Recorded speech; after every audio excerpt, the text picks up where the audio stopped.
And we're back, Human Nuggets here, once again talking to you about the Modern Warfare 3 beta. With the first weekend over, I just want to touch on again now that I've had a lot more time to play on it than I had after my first video. And starting off is this fucking spawn system. Leading up to this, I was always saying, like, I don't care what they do with the game, just fix the spawn system from Modern Warfare 2. It's slightly better in the beta, but fuck, it's still crap. Like, Jesus. Especially, I'll go through kind of the maps. Rust is by far the worst spawn-wise. Like, literally spawning, facing an enemy, that kind of crap. Other than that, it'll end up being a fast-paced map, probably. It's, you know, Rust. But yeah, like, it's a really fast-paced one. And that makes sense, but, like, the spawns can still be much better than I am. Like, you look at the mini-map and there's completely empty areas and you're spawning right next to an enemy and it's bullshit, like, fucking hell. The next worst for spawns is Estate, which, I don't know, everyone says you're trolling if you choose that map apparently, but I didn't find it too bad. It's a bit too big. It'd be better in, you know, 10v10 or something. I think it was originally a 9v9 map. Surprisingly, not that many people were camping that I was running into. Which there's lots of good spots to camp. I wasn't running into them. On that, like, up the top, where there's the little boat shed on the water, that's the worst spot for spawns. Like, you'll be on, like, the little cliff there, and people will just spawn behind you. Like, I literally had a chain of events where I got killed from behind, I killed him, and then he spawned directly back behind me, and that just pissed me off so fucking much. Skid Row, I don't mind the actual map, I feel like it could be very enjoyable. But it's all campers. Like, fucking the blue building next to the truck in the upper half of fucking both upper and lower halves of mid-map people camp.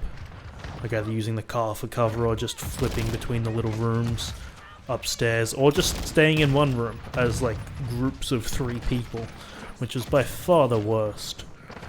Or like, you know, opposite side to the blue building, like the little raised bit behind the playground, people can't, like, it's just all campers, that map, fucking hell. Which means that my favourite map out of what was in the game was Favela.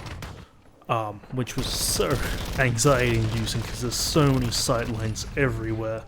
So, like, constantly on edge, but actually enjoyable, which was very nice to see. And I don't know if this part was just because of how many people were playing the beta or what, but I only joined mid-match 3 times. Twice were, like, after quitting a previous match. And then there was once where I just finished a match and it immediately put me into another one that was like midway over. Like, I'd meet immediately, like, instead of going back to the fucking menu and then into a new match, it just loaded me straight into another match, which was really fucking weird. Another weird thing was the grenades. Something about them, just they felt really inconsistent. Sometimes it felt like your character just kind of let it fall a little bit. And then other times it would be like, oh yeah, I can actually throw this like 50% of the way across the map. I don't know what was causing that difference, but it really confused me. Made trying to get used to, like, where you can throw angles and stuff weird, and like trying to get it through second story windows. It just, yeah, that could just be me, but something about that did not feel right. Then, weapons-wise, I didn't get to use all of them, especially not the snipers and stuff. Like, we know the snipers are broken, but I didn't get to use them because I'm not used to controller. I'd need to put a lot more time than I had available into using a controller again. And then I'm going back to PC when it's out next weekend anyway, so I didn't really see the point in trying too hard with that. The Striker was definitely, you know, the best weapon available to us, and everyone knew that, they were using it. Oh well, best non-sniper obviously. My favourite one though was actually the Holger. Wasn't the best, wasn't even that good, it was like okay, but it was definitely in the weaker half of the roster we had available. But yeah, it was especially That's where I use the Tac Stance a lot. Swapping between it for, like, you know, different ranges, whether I was running indoors or hanging around, especially on Skid Row. There was lots of good different angles there that I'd swap it around a lot. But that being said, Tac Stance does not work. It's too clunky. At first I thought that was how it was bound, with the default being down on the D-pad. Then I found out there was actually a setting you can change. And yeah, no, it still didn't really work. Just because you have to aim down sight to swap. It'd be nice if it was like alternate fire, where you could swap it without having to aim down sight. It'd feel way smoother. Like, I get that that doesn't really work when you have as limited, like, bindings that you have on a controller. And then, like, if they give us the option to do it without aiming down sight on PC, it'd just be unbalanced. So I can't see myself using it all that often. I want to, like, it seemed very useful, but it's just too clunky to use.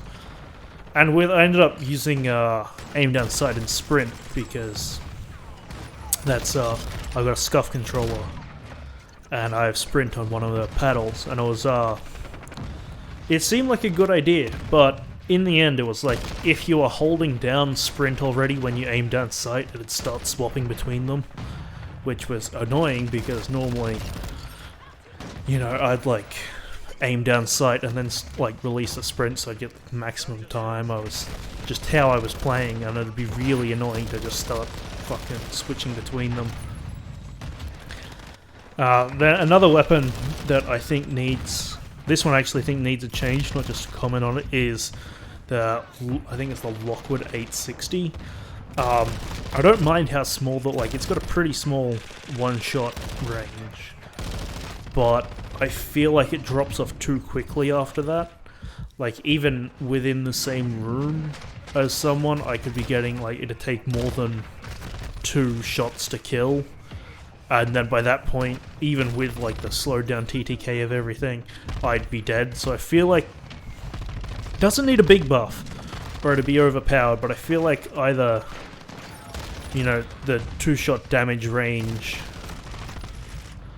I mean, yeah, like, either extend that slightly or maybe just buff, like, the actual damage. I feel like just increasing the damage range slightly would probably be better. I didn't get to use the other shotgun at all because it was locked for me.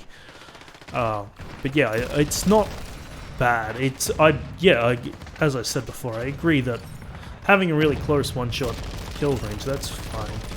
I mean, it'll be more annoying if they have long-shot challenges and stuff, but it's like, yeah, it's balancing. Like, you gotta get close up and personal. It's for clearing buildings kind of thing. Makes sense. Or there could be attachments that make it better, but fuck. XP was so fucking slow for, like, player level XP, reaching 20 was piss easy. Like, that took barely any time at all, but actually leveling up weapons, that was such a slog.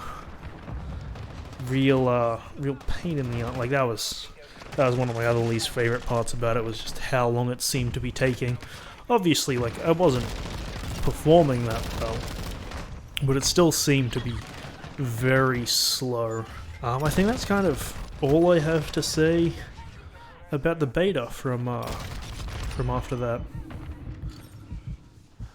Yeah, again, I didn't comment on the visuals or anything too much. I was putting most of that down to my potato station, but apparently it's pretty bad for everyone. Like, I feel bad for people that are playing on old gen consoles. Like, I know it depends on which model PS4 you have and how old and how well maintained, but like, mine literally wasn't loading in textures half the time. I'd just, like, yeah, it'd be like, I'd call in a streak. Oh, that's another thing. Score streaks. You cannot, they're really finicky to call in. Like, it'd literally be, I'd be in an area and it'd decide that I couldn't pull out the, I couldn't call in a counter UAV unless I was prone or standing, like being crouched. I was saying there was not enough space to call in, kind of thing. I was like, what the fuck? That shouldn't be happening. And I'm not talking like it wasn't talking about there was airspace was too crowded. Like it genuinely was just like if I stood up or proned, it'd let me in. It was just like crouching while going under something per se. It wouldn't let me call it in. And then the mosquito drone, there'd be lots of spots where I'd have like a straight line of sight to the sky, but it still wouldn't let me like shoot it out. It'd be red. And I was like, well, alright, I get there's a building kinda close, but like you can see that it's going a completely different direction and you're still not gonna let me do it. Which makes them a lot more annoying on maps with buildings, obviously, because it just makes it so much harder to use. And it's like, well, I kind of feel like if it's red and you fire it, it's your own fault if it crashes. And if it doesn't crash because there's enough space, well then it's just, it shouldn't have been red.